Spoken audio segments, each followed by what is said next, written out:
Because the owners of this country know the truth. It's called the American dream because you have to be asleep to believe it. Part of the American dream, part of the promise of America has always been your kids can do better than you. But as she said, as Jessica said, drowning now means that so many kids have no hope. So many parents have no hope. And politicians on both sides of the aisle won't actually fix the problems. That's apparent.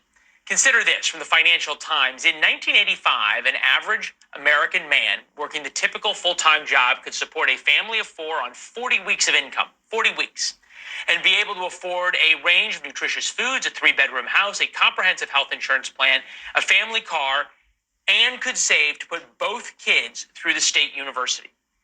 In 2022, paying for all that would require 62 weeks of his income, which, in the words of the Financial Times, is a problem, there being only 52 weeks in a year.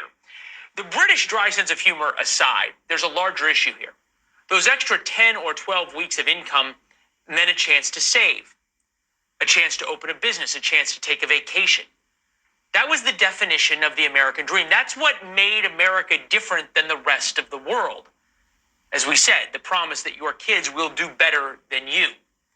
Suddenly, the sacrifice that so many Americans went through to become part of the American middle class becomes worth it. Once again, here's Jessica.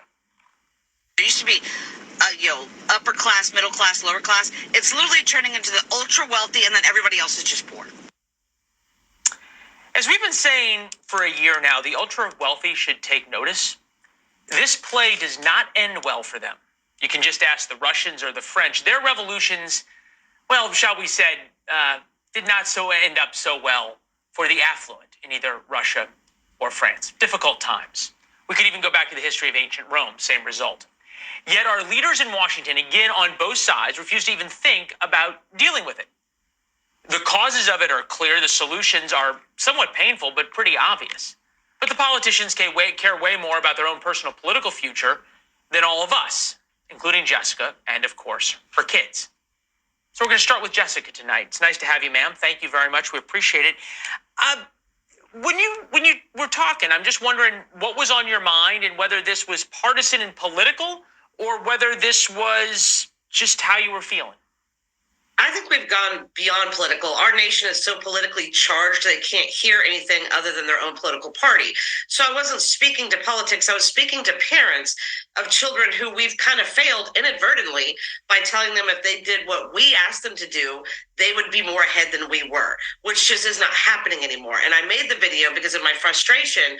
My 25-year-old son, who is still living with me after graduating from college, saving every dime, just to find out that everything that he saved is way out of his budget. Houses and rental properties that were $600 right before the pandemic are now double and quadruple what they used to be. And that's not even it. He doesn't need lavish lifestyle. Even the small 1-bedroom studios, if he can afford it, they're now asking 3 to 4 times the amount of rent you have to show to even get in such a place. When did that happen? We're not even talking about owning a home. That seems like an impossibility. Starter homes aren't even a thing anymore. Yeah, well, in the words of George Will, you go broke slowly and then very quickly. And you point out over the pandemic, it was slowly happening, and now it's happened very, very quickly.